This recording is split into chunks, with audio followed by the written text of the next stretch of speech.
The Higher Power of Lucky, Chapter 19, Eggs and Beans. The windstorm seemed to be getting discouraged at last.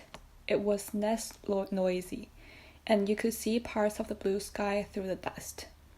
Lucky hoped strongly that the storm would blow away out into the desert that stretched before them like an ocean.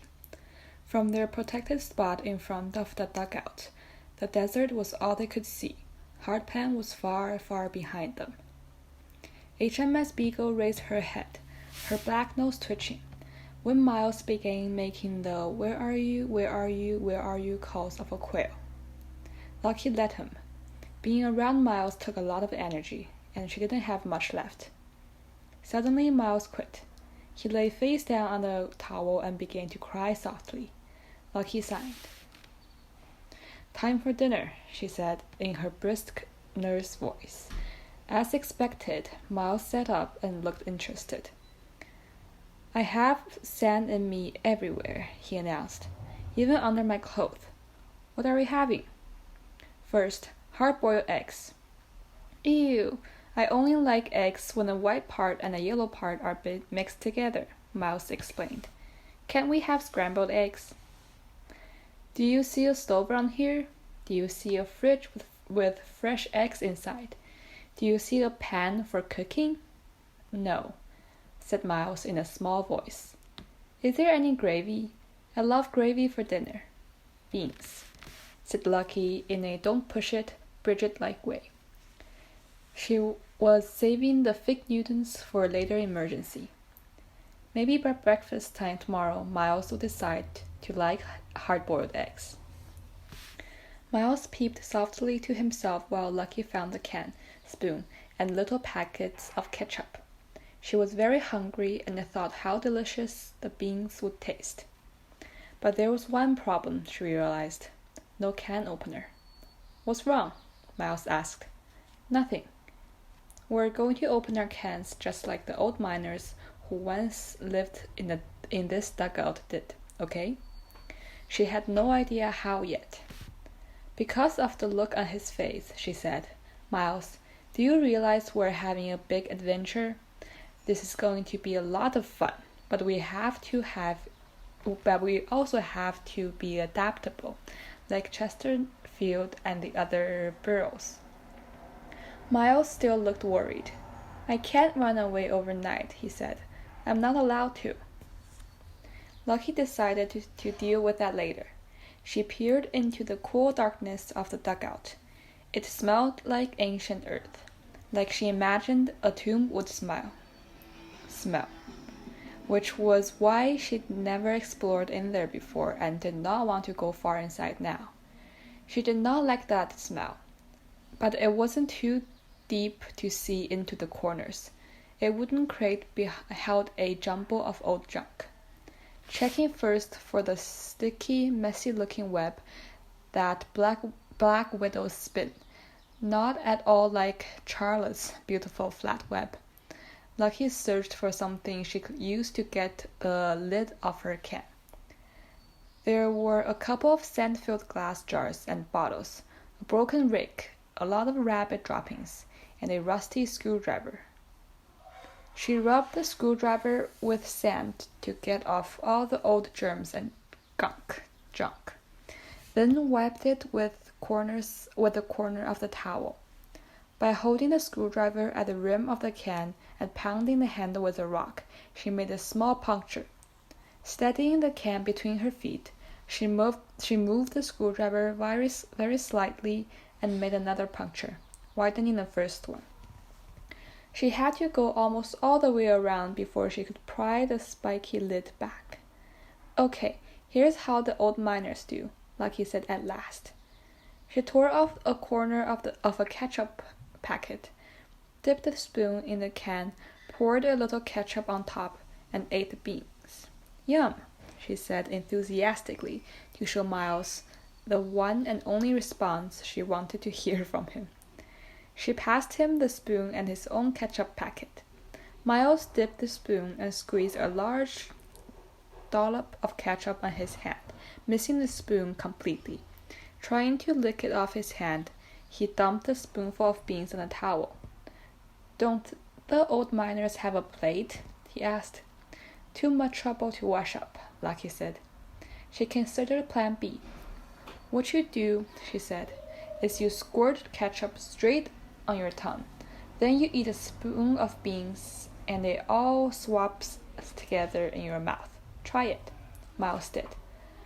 By the time they slurped the last bean juice, taking turns, Miles had beans and ketchup in his hair and all over his t-shirt. But he hadn't cut himself on the lid, and he hadn't complained. He told Lucky she knew how to cook almost as good as Short Sammy.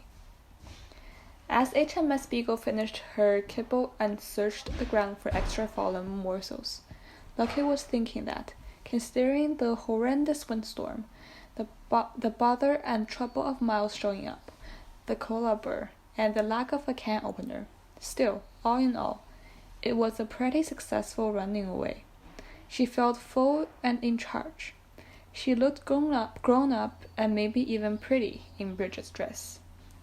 It was then that Lucky felt a little flattering in her ear and automatically slapped it. She was not thinking about specimens because the sensation of something in your ear makes you forget all about Charles Darwin. The bug in her ear went deeper. She tried to gouge it out with her finger but couldn't reach it. It got to a very deep place inside and sent a shooting, piercing pain into her head. She screamed and leaped to her feet, holding her head sideways. "Something crawled in my ear," she screamed. "It's biting me."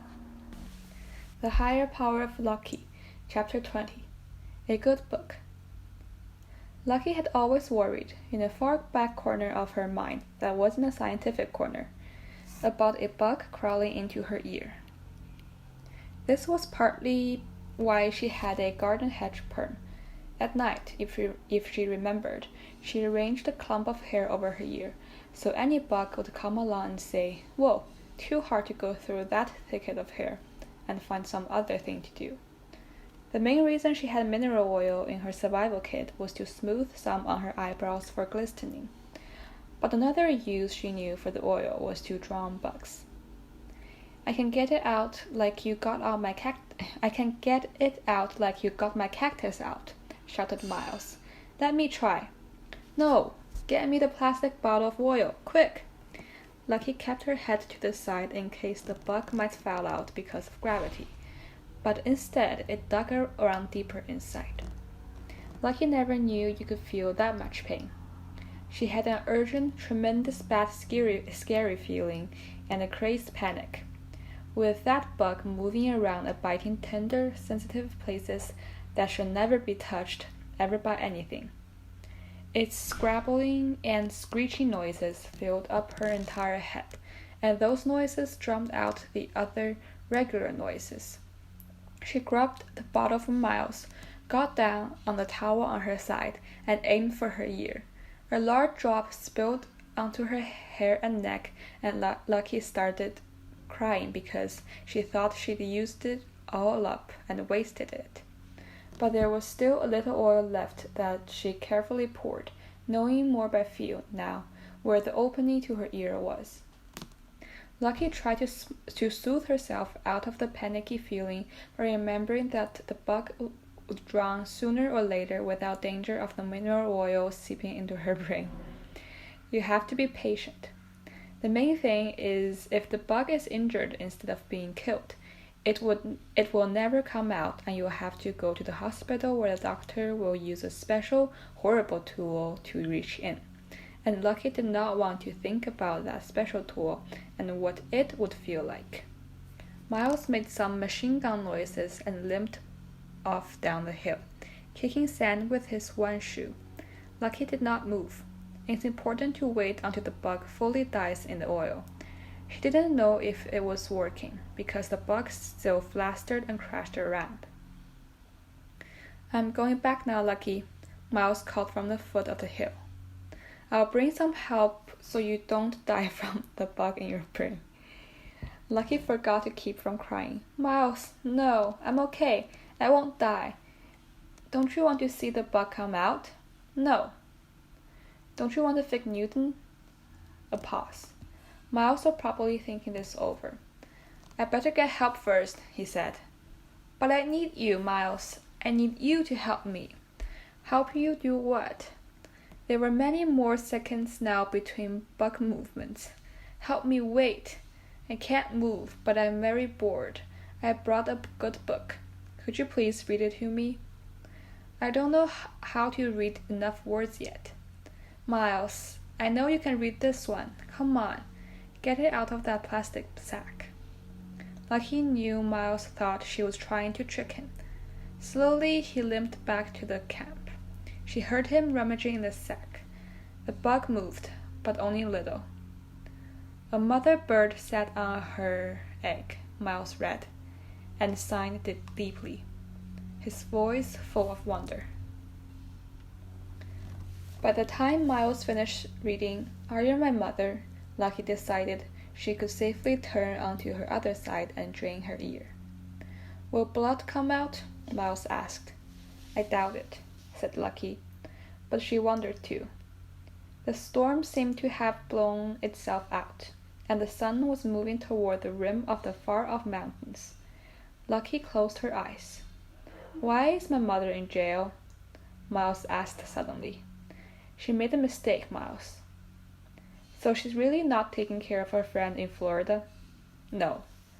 Lucky felt a swoosh as a glug of oil spilled out. She shook her head in case there was more.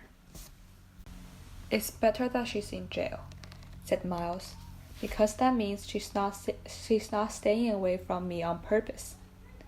Lucky did not know what to say.